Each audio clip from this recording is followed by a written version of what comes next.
back with another edition of GovTech Today. I'm Russell Lowery. And I'm Jen Saha. And together we're going to try and bridge the gap between .com and .gov. Teeing us up today, we're going to talk about legislation. What hath the legislature wrought? They're busy on, they listen to over 3,000 bills, and we're going to highlight some of the ones for people who are interested in tech and government, some of the ones that are going to impact. Is being active in the legislative arena and following that a regular part of what you do?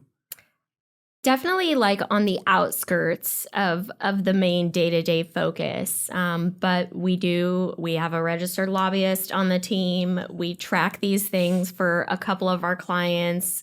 The main purpose is sort of air coverage and sort of figuring out what's going to impact us. And if it does impact us, like, how are we going to respond to that, right? Right. So we're going to look today at some of the biggest, highest priority bills and just see if we can give people some guidance and some insight into what's coming up. One of the big ones, AI has been top of mind for everyone, and AB 302 Ward deals with AI bias and kind of what is the machine thinking. Why don't you tell us what the bill does and what impact it might have? So the biggest impact from this one is going to be on the Department of Technology. They have to work with all the different departments in state government to come up with a comprehensive inventory of high-risk automated decision systems. When I read that, I'm like, what does that mean, right? Like, what black box are you talking about here? So, they've got to define it. They've got to develop that definition, figure out what is high risk, and inventory those and disclose those systems to the legislature every single year. You've got to report on that inventory starting in January of 2025. So it's going to be something that the department is going to have to get their arms around, but it's going to impact industry because guess what? Who sells those high-risk systems to state departments and agencies? That's the industry. So they're going to have a role in this for sure. And forgive me, but I've been reading and trying to go do deeper dives on how data and machine learning works. And the very best AI and the language models and the deep machine learning, they can't really give you an explanation. They've processed more data than any individual ever could to arrive at a conclusion. Is it going to be possible to comply with that? Did that come up in the conversation? I mean, they haven't really said, show us how the black box works. Okay. All they've said is we want to know what categories of data, what personal information, and what systems were used to make the decisions. Okay, got it. So I think ultimately what they're going to have to do, because you're right, like no one knows what happens inside the black box. And frankly, it's probably proprietary at some level. They just want to know the inputs, right? Like, are we putting the right information in to come to the conclusions that we as a government should be coming to? This is a little maybe controversial for some, but with a credit score, they can tell you these were the inputs into the decision. Right. This is how they were weighted. This is how the score is. But when you do a comprehensive analysis of billions and billions of pieces of data and it spits out a score, it might be more accurate than your FICO score, but it can't really tell you all of the pieces that it did. This is going to be a good one to watch going forward. Is there any sense that this is going to put a cramp, or is this something people are going to be able to comply with? I hope not. This is the second year we've seen this bill. It died the first year, and I think a lot of people breathed a bit of a sigh of relief when it did die, because compliance is going to be, you're right, it's going to be really difficult. I don't think anybody disagrees with we don't want to use biased systems. Right. No one is like, yay, we love bias. But at the end of the day, trying to root that out or even figure out how it happens is an incredibly difficult task for our government, or frankly for anyone in today's Gen AI world, right? Right. Cybersecurity has come up a ton on multiple different episodes. As we've talked, it's a big category of spend for the state. Assemblymember Pappen had a bill that enlarged the membership of the California Cybersecurity Integration Center. Can you tell us a little bit about what the center is and then what the expansion is accomplishing? Sure. So this was AB 1023. The California Cybersecurity Integration Center, CalCIC, is a joint, committee center with representatives from OES, from our Department of Technology, from our Highway Patrol, from our military department. It's pulling all of those together. And this bill added education to that. There's a realization, hey, a bunch of school districts are getting ransomware requests, and they have cybersecurity challenges too. So this bill adds local education agencies, offices of education, even school districts to that Cybersecurity Integration Center for information sharing, for use of a centralized security operations center, for access to different contracts that could give them tools that they need to protect themselves. So I think this was a win overall. It's a no-brainer that those educational institutions are public sector institutions just like everyone else. If you're in the cybersecurity space, will this make it easier to get your products in front of the education? It'll raise the awareness and education level of the people you're trying to sell to? For sure. There is some centralized guidance, centralized contracts that come out of CalCIC. Okay. So this will get those in front of school districts too. I'm sure that'll be on a lot of listeners' Oh, absolutely. lists. Yep. One that got a lot of headlines this year, pretty controversial. I saw a big coalition engaged on it, was making the .ca.gov suffix universal. And so some cities and counties websites are .org or .net, and some are .gov, and this is going to standardize that. Did I summarize the bill correctly? And what's the impact of that? I love just like our definition of like hot that gets a lot of headlines, because when you talk about the legislature as a whole, it's mostly like union stuff or climate stuff or, and like we're tech nerds. So it's like, this is a hot topic. They wrote about it. Right. It's all relative. Covered, right. It's all relative. But you're right. No, this one, mainly because not all of our local governments or, special districts use the .gov ending to an email, and they push back on this. It's going to be expensive for them. So I think, the impetus behind it was to have that centralized DNS security levels. It's at GovOps, who ultimately gives out those .ca.gov email addresses. So I think the intent is to sort of get everyone on the same page. And when I'm a citizen, I know whether I'm dealing with a government or not by looking at, the suffix. Just like if I see a .org, I'm like, okay, that's a charity. Or if I see a .gov, okay, this is a government entity. But it is going to be a heavy lift for a lot of these locals. So the coalitions against it were like your League of Cities or your Association of Counties or your CISDAs, the county IT directors or the municipal IT directors.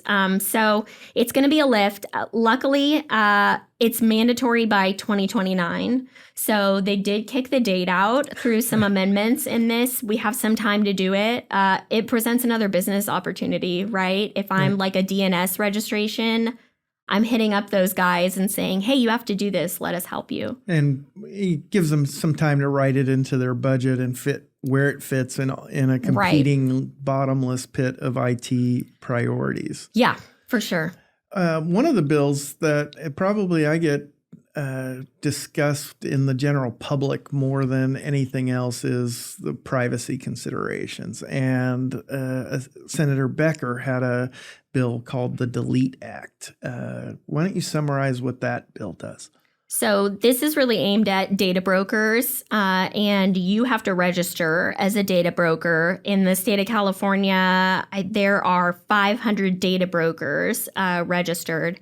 And this is all about personal data, right? What do these people own on me, and what can they sell and monetize?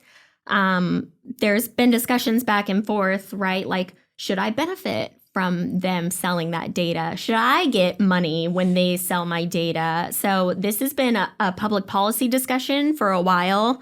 I think this is going to sort of set a precedent across the United States. California tends to do that with some of our legislation from time to time. But this needs to give individual citizens, you have to be able to say, delete my data. I don't want you to have my data. It's along the same lines of every time I log on to any website and I click accept cookies and things like that. I think that's the direction this is going. And it's going there by January of 2026. There has to be a way, and the California Privacy Protection Agency is in charge of implementing this and adopting regs along these lines on top of CPPA and the whole Privacy Act that they're working on implementing. There has to be a way for consumers, for us, to ask that these records be erased, and they'll have it through a single platform. So I can go on to the Privacy Agency's website and say, erase my records, and companies have to comply with it if you're a data broker. It'll be interesting because what exactly counts as my record? I'm on my phone, I'm on my laptop, I got my tablet, I have my home computer at home, I have all of these different devices, and I access the internet, and I use a variety of different Wi-Fi.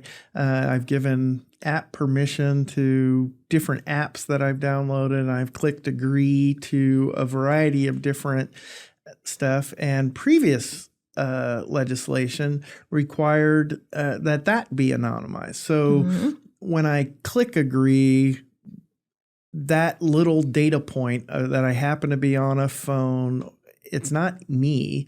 It's not Russell that was identified. It was this app user was at this location at this time.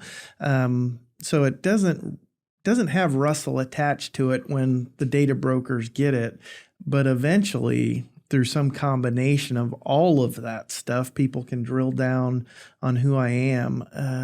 I just wonder if we're actually are we creating hurdles that aren't going to have an impact on that privacy thing ultimately that people care about? Absolutely. We're creating hurdles. That's the point of most legislation, right? Well, I'm on do not call list, but I get spam. Yeah. I get spam. No, I mean, this is kind of like that when I think about it. It's like, do I want to tell every single company, that every single telemarketer not to call me? Or do I want to go to one centralized place and register on a do not call list? This would be like a do not keep my data list, right? I go to one place and put, I don't want any of these data brokers to keep data on me, and they are required to comply with that. It's not perfect. Right. Just like the do not call list isn't perfect. I still get those calls. Right. It's better than it would have been. It's better than it would have been. Measure of protection. It also is a little, I call these one of those internet borderless state kind of problems where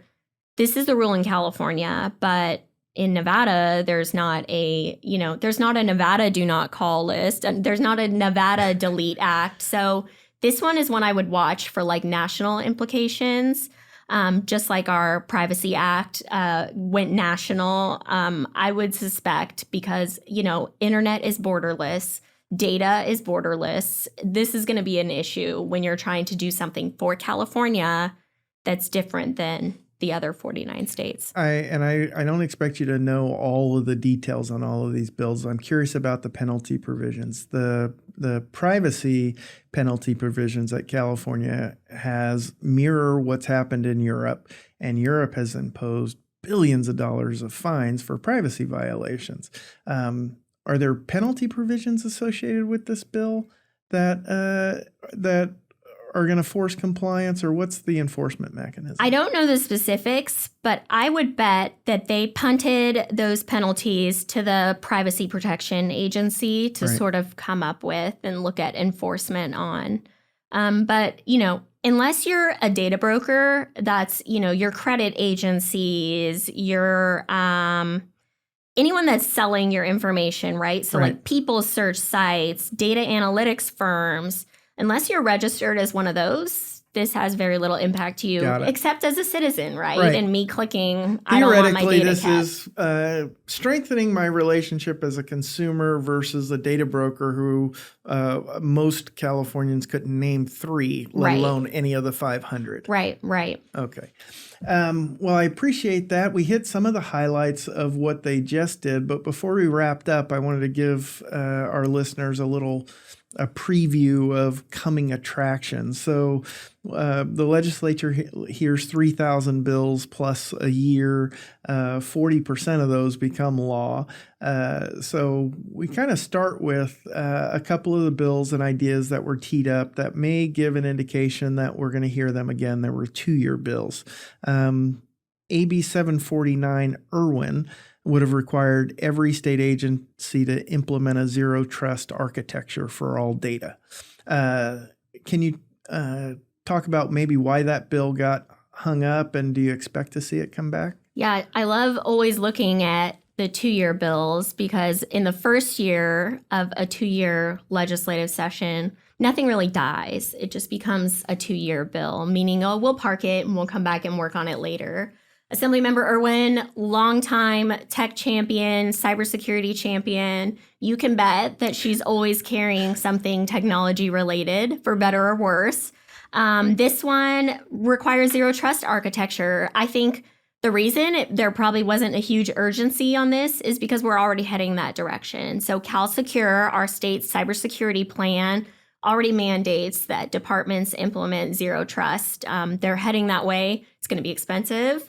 We're going to require a lot of training on it, a lot of budget asks. So I think probably, though, we don't need legislation. We're already doing that is the majority of the reason that some of these bills fail or become 2-year bills. And I would say that's probably the case for this one. Okay. But we'll definitely see it, whether it's through policy on the executive branch side or through future legislation. Well, we talked about it a little bit in regard to the bills that passed last year, but AI regulation generally is going to be something I'd be surprised if we did. I would not be surprised if we didn't see dozens of bills on that subject.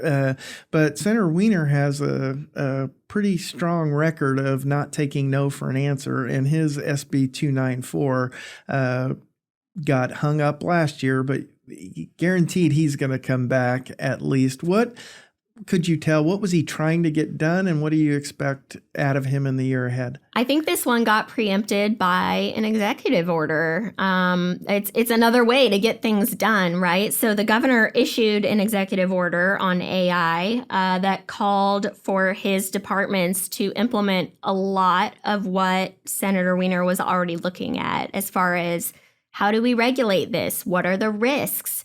What are the standards and the requirements for procuring this? I mean, that's a lot of this is in the executive order. But I think the governor signaled his willingness to look at legislation. There's undoubtedly, you're right, this will be one of maybe a dozen bills looking at this. And in the executive order, the governor talks about that. He says, there should be legislative involvement. We might need legislation on some of this stuff. So legislators and key committee officials should be a part of the AI discussions happening as a result of my executive order. I think it's so important that preview you just gave. I don't know that the private sector fully understands the their power and ability to help shape that legislation by getting engaged early as a thought leader, as a good actor that's informing the legislative process. It's supporting and opposing bills. That's Advocacy 101. But graduate level advocacy, and I've been a part of these efforts, starts with the idea that governing is hard.